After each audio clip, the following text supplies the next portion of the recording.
now spearheaded by the Auditor General over a lot of issues, and they are still going on. They are just about to be, be completed. The anti-corruption people are there, the Treasury is there, and others, even the procurement people. So the Auditor General is the one who is in charge of it. Once it's out, I get the report, the public will know. We're not going to keep it secret. Okay, so then coming back to the question of capacity, and I think this is an issue for you, Mutegi. Do we have enough judges and magistrates delivering justice in Kenya? Well, we still need more. Okay, we still we have 40 million. The judges are just about 100. Magistrates 500, 400, and we have courts, all over the place. So we are looking at the issue of access to justice broadly. People don't know that only 5% of Kenyans go to courts. The 95% don't, and that is an area we also. Why is that? Is it because they don't have faith in the system, can't afford it? That could be one. Can't afford it. The issues of justice are such that some people feel very strongly that they will get justice from the imam, from the pastor, from the bishop, from a witch doctor, from from an elder. And there are a lot of those forums, there are also forums for justice. And the Constitution empowers us now to consider them very, very, very seriously. So, and we're doing that. Given such a low number of clients you have, 5%, shouldn't the budget be cut more? 5%. If the rest of conflict resolution is done by other methods, why should we put all our money in 5%? 5% of you middle-class types. It's a big number. So it's 5% of 40 million. So that's still a big number. But we're looking seriously. We're looking at ADRs as well. Yeah.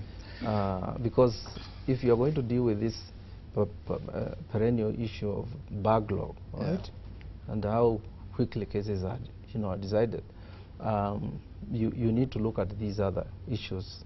So that you don't have cases like the Kubai one or the JM ones that have taken over 35 years to complete, and they are family disputes.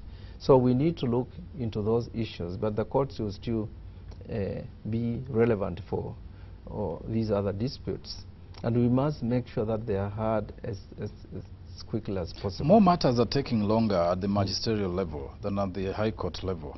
What is the timelines now? Have they reduced? I mean, people filing small cases, or really not small, every case is big in its own way. But the matters which come before magistrates take much longer, because I think they are swamped with those cases. You mean criminal or civil matters like land and so forth? I think civil matters are the longest lasting. Yeah, they tend to take... so somebody's in court for 6 years. They tend Actually, we have someone here who says that they've had a succession case, case number 408, since 1982, which has never been resolved, despite complaints to the judiciary. That came from Ali. That hasn't come to me, because the cases that are old, I've made it my business to fast track them. When I was appointed, the cases like the Koinange one, JM, Kubai, I gave instructions, and they're being finalized. It's only Koinange now that's pending. And these others that are coming, where there's those are only prominent cases. Yes. But normal Mwananchi out there who lives in the coast for 20 years, and there are hundreds, I'm sure. Yeah, they're all coming in, actually. Those cases, we've made it very, very clear that we'll fast track them. And what I'm telling Kenyans basically is that they write to me immediately, because we have facilities for fast tracking them. What I normally do with those old cases is to give them to a specific judge and tell them. Would I suggest, okay, not my business too, but no, but you can suggest. Supposing you said one day, March 20th this year, if you have a case that has lasted more than 5 years, go to the magistrate's court and instruct all the judges or magistrates across the country to take record of those cases, so they then afford it to you once. Okay. Because there are people who have 20 years cases. I know some. Yeah, it's so ordered. Okay. Right from here. Excellent. Excellent. Let them do that. I think it's a brilliant idea, because probably the way we've been communicating probably hasn't, gotten to everybody. But let's have all those cases where people say they have been let's start with over 10 years, not 5. Not 5. 5 will be 100. This case issues the newspapers, and when somebody who wrote a book is in a prison, and I think I saw your picture there. He was erroneously sentenced to death because he had a dispute with the magistrate, and he has written a book now in the prisons. Yes, and he's still there. I was there when the book was launched. And he's still. You didn't help him. He's still there. What do you mean I didn't help him? He's still in prison. Because what should the Chief Justice do? Release him. Because if now Mutegi, you're talking like a politician. I don't have the power to release him. What did you advise? What can you advise him to do? No, he knows. I think he has filed his cases. He's appealed. The process is not exhausted.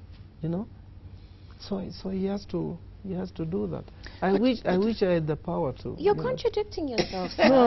Yes, you are contradicting yourself. What? Because in the first instance, we've talked about justice delayed, Yeah. and we have the brilliant suggestion to have an open day where people, can come in and have that resolved. Yeah. And so here's a clear example of somebody who's caught up in some sort of miscarriage of justice. Yeah, but what I'm saying is that I know Nyandoro. Yes. His matters are being heard. So for Mutegi to ask me, to tell me I'm not doing anything about it. A miscarriage of justice a has taken place. A miscarriage of justice, as far as I'm concerned, is when, like Nyandoro has taken his cases to the, to the Court of Appeal. All right, all I can do is to tell the Court of Appeal fast track the case. That I can do administratively. So have you done that? Yeah, it's done. Okay. Yeah. So when can we expect some sort of resolution of the case?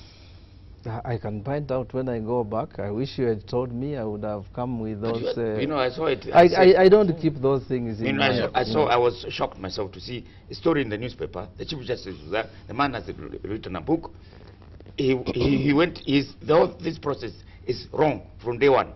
But who says it's wrong? It's the courts that will say it's wrong. That's why he is moved. That's why he was convicted. Then he moved through the processes of appeal.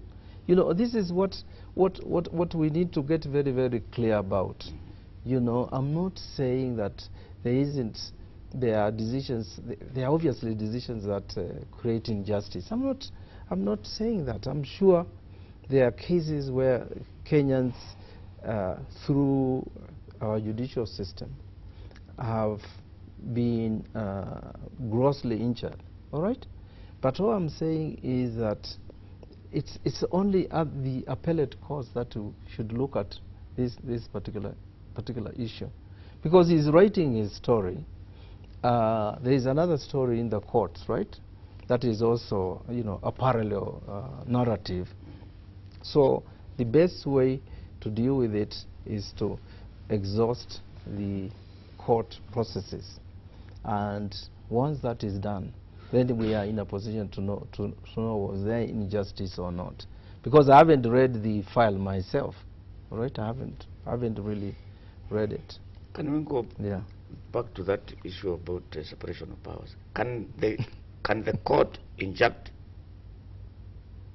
Parliament or the Senate? You are told here it cannot. Well, it depends. There are certain things that the courts can do. When you look at the Constitution, Parliament has clear mandates. The executive has, clear mandates as well. The judiciary has clear mandates. What happens is that if Mutegi or Makali or Diak Woodwork goes to court and says that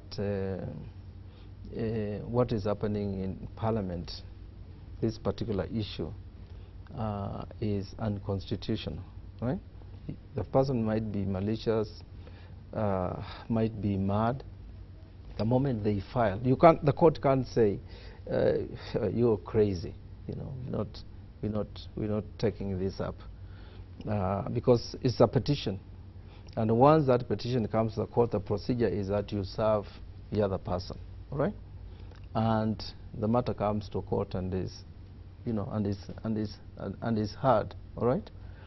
So in some cases, the court might see through the foolishness of the application up front, all right, and basically stop it.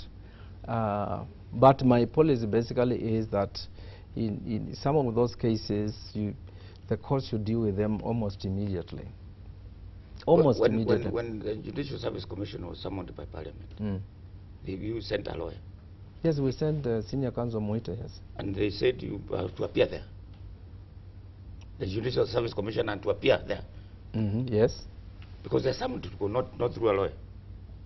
Yes. They said... And then therefore, in retaliation, when you give your orders, they disobey. Well, because you disobeyed them, they also disobey you. Let's get, you know, just the facts clear. Yes. The issue between the Judicial Service Commission and the Parliament was an issue about the interpretation of the Constitution. It wasn't personal, and it's in court also. I don't want to go into the details. We've not, as is being said, disrespected the Parliament. That's how they understood it. That's not my style. And when you're in an institution, you depersonalize issues, right? We thought it was quite in order to basically send a lawyer. We were not trying to undermine them or to be, you know, disrespectful, no. And when we felt a